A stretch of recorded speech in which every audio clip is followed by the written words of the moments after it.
physically ill if I do not draft these players. If I don't come away from my fantasy draft with at least a couple of these players, I'm going to have a headache. I'm not going to get over it. What's going on, football fans?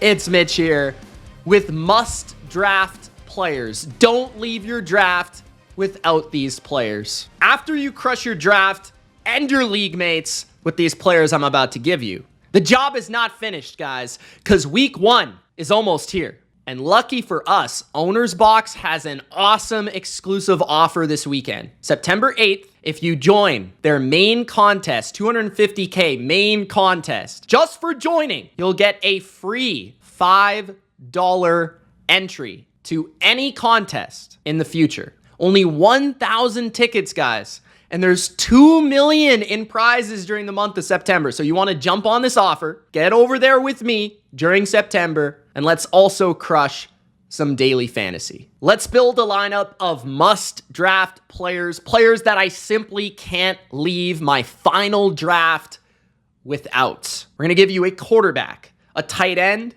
3 running backs, and 3 receivers. And stick around at the end for the gem player. These are all players that will be available at any point in your draft, so I'm not giving you first round picks, just so you know. Let's kick it off with the quarterback position. The quarterback that I can't leave my draft without is the Roadrunner, Kyler Murray. Kyler Murray, currently being drafted as QB 8, is my QB 5. I believe he's an elite player at this position for fantasy football. Why? He's unique. He's the Roadrunner. Beep, beep. He's running around. He's scrambling. He makes magic happen that only Kyler Murray can make happen, man. And inside this offense, on this team in Arizona, it's going to be electricity. Trey McBride is going as a top 2 or 3 tight end.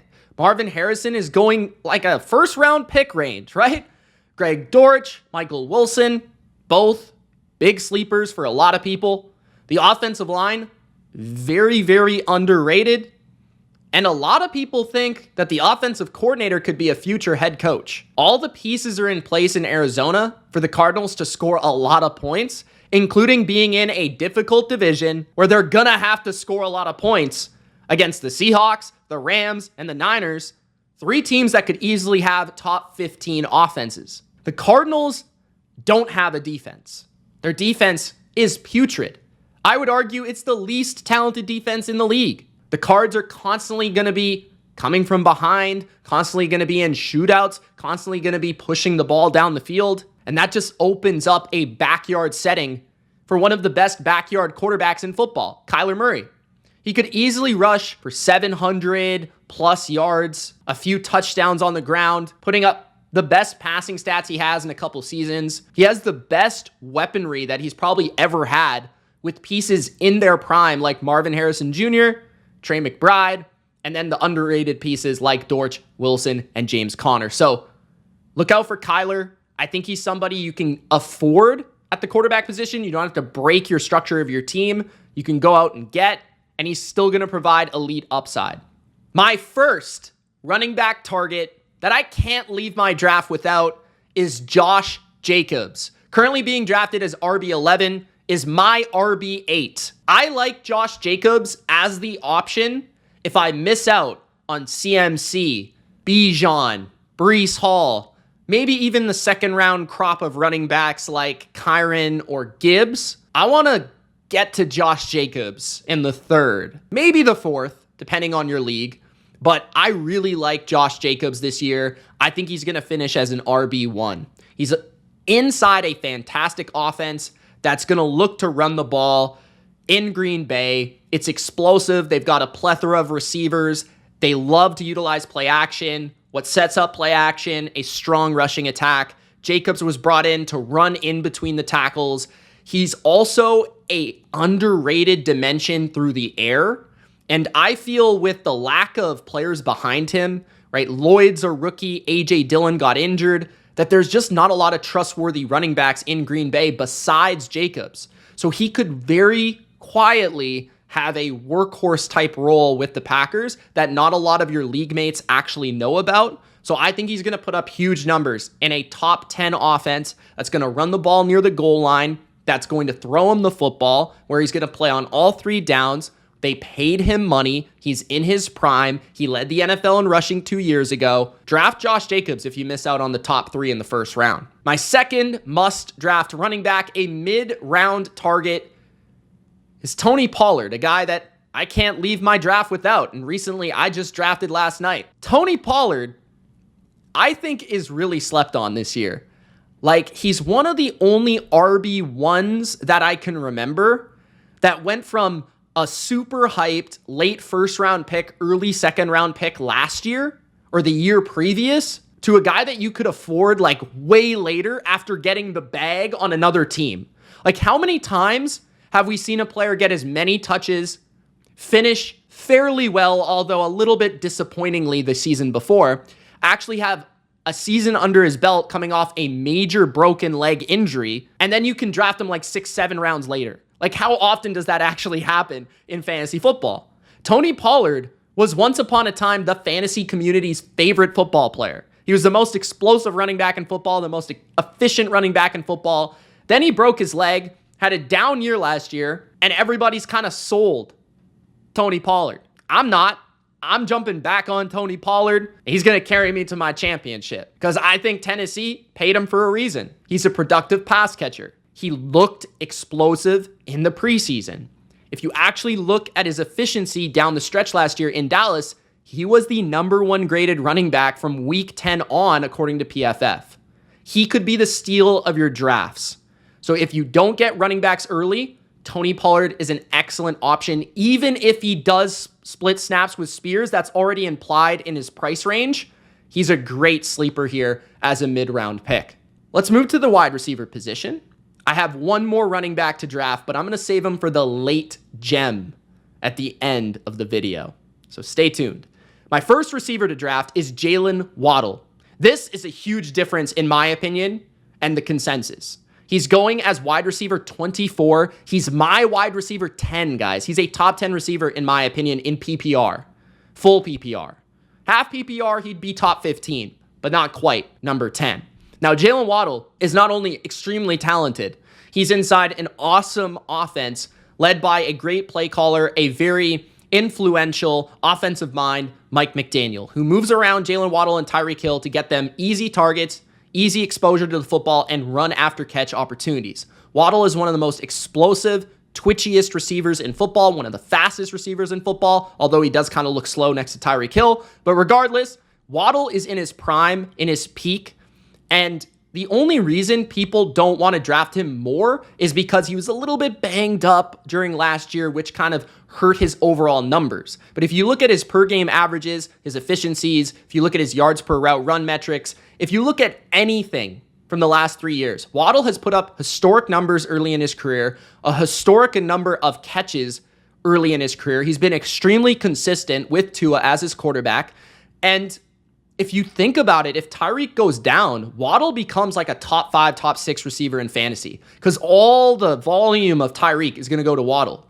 And even with Hill on the field, it's only really the two of them. So he's going to catch 90 plus balls in this offense. It's a very condensed target share in Miami. So I love Waddle this year. I think he's getting way undervalued, and I think you can scoop him up anywhere from the 2nd to the 4th round, which is pristine.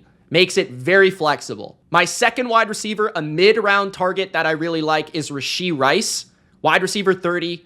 My wide receiver 23, 7 spots higher than consensus. I believe that Rashee Rice is a player that you probably have to draft a little bit ahead of where he's going on, let's say, your Yahoo or your Sleeper. You have to probably prop him up because the league mates, depending on the savviness, the smarts of your league, they're going to be on it when it comes to Rashee Rice isn't getting suspended. It's not going to happen. He's playing on Thursday, right? So he's ranked lower than he should be because of the potential suspension that was looming that never happened. Might happen next year, but not this year, right? So if you get him in the 4th, that's still a steal. I think he's a 3rd round pick. Like, honestly, I think he's a 3rd round pick. He could catch 90 plus passes in this offense. I think he could lead the Chiefs in receiving yards, receiving touchdowns, receptions. That's beyond Travis Kelce given his age. I think he's the only trustworthy, experienced target at wide receiver with Mahomes, with a chemistry there. And I expect the Chiefs offense to be much better, much closer to 2022 than 2023. And I think a big reason is because of Rashee Rice. He was second in yards after catch, only behind the incomparable Deebo Samuel last year. He's a unique talent. They try to get the ball in his hands, and I think he has more in his game in terms of down the field ability to win down the field against one-on-one coverage. So look out for a breakout season from a second-year receiver, Rashee Rice. Always a great thing to target second-year receivers in the middle rounds. The third receiver that's going a little bit later, especially depending on your platform, I love Christian Watson. Christian Watson, wide receiver 41 on consensus, wide receiver 35 on my rankings. Christian Watson has been healthy the entire offseason so far. He has not missed a single practice so far. That is rare for Christian Watson, but what has come to be with Watson? He actually has helped himself by fixing his hamstring problem. He was very injured last year in year 2 because of hamstrings. He was injured from the beginning of the year. He missed week 1, and then he missed down the stretch, right? And that really derailed his season. He actually had a nice stretch of games where he was looking like he was in his rookie form once again, dominating the NFL as a downfield target, as a yak target, as the number 1 true receiver alpha of the Packers. And I think that's what he'll become this year if he doesn't miss time, if he doesn't miss games. If he misses a couple, that's fine.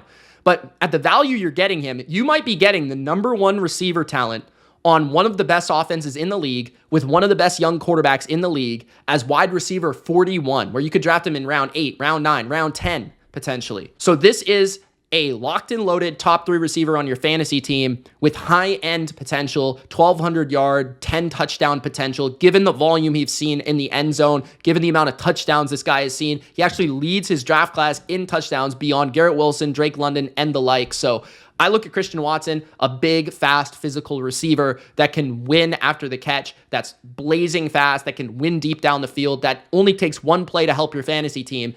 You can get him very affordable this year. So draft Christian Watson. The tight end target for me that I will be sick if I do not draft is Dalton Kincaid. And really, I could have included pretty much 3: Laporta, McBride, Kincaid, any of the 3 young, youthful top tight ends. I really want one of those guys. But the most affordable is Dalton Kincaid as tight end 5, my tight end 4 above Mark Andrews.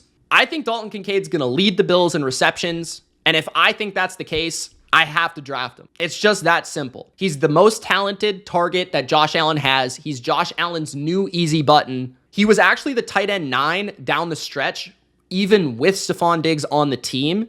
And now you remove Stephon Diggs, you remove Gabe Davis, you remove all those targets, and Dalton Kincaid could see a ton of targets, especially as a former first-round pick last year, entering year 2 as a tight end. It does take a little bit of time for a coaching staff to gain trust. We're going to see more 2 tight end packages from Joe Brady's offense this year. Probably a more focus on play action and running the ball, which is going to open up Dalton Kincaid for some leverage in passing scenarios and off of play action plays and leaks out of the backfield or leaks from the tight end position, things like that, right? So I could see Kincaid just working the middle of the field because he's athletic, he's got amazing hands, he's tough, and he moves, very smooth for a tight end. He's a first-round tight end for a reason, going above Sam Laporta in the NFL draft.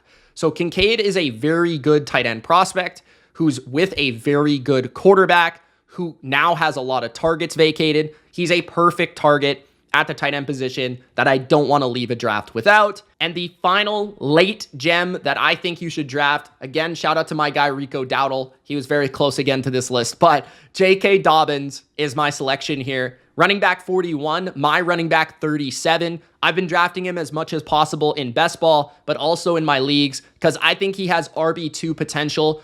I think he's going to start for the Chargers. Daniel Jeremiah said this all the way back in June, and people didn't really take him seriously because of the injury history of J.K. Dobbins. But Dobbins has quietly been working his way back from major injuries, has been healthy the entire offseason, has been practicing, has meanwhile been smirking and smiling at the camera in training camp interviews, saying that he was going to rush for 1,200 yards. And J.K. Dobbins, anytime he's actually been on an NFL field, has been rushing for 6 yards a carry. And it's been in this offense for Greg Roman. So he already knows the scheme. He knows how to run these plays. And he's a far better, more explosive runner than Gus Edwards. There's really no competition there. J.K., as long as he's healthy, has way more upside. He could ascend to being a gem in fantasy leagues. If you go 0 RB, if you don't go running back early, Or if you desperately need a RB2 and you don't want to reach, wait for J.K. Dobbins later in your draft, pick him up, and secure a player that I'll be sick if I don't draft him. Because he's going so late that I can afford him in every draft. So I want to leave every draft with J.K. Dobbins and all of these players. Thank you guys for watching the fantasy content this offseason. I'm so excited for the season. It's almost here. Make sure to check out OwnersBox, guys, and that main contest. Make sure to get in for that free ticket. And it's been Mitch. Thank you so much for watching. See you in the next one. Peace.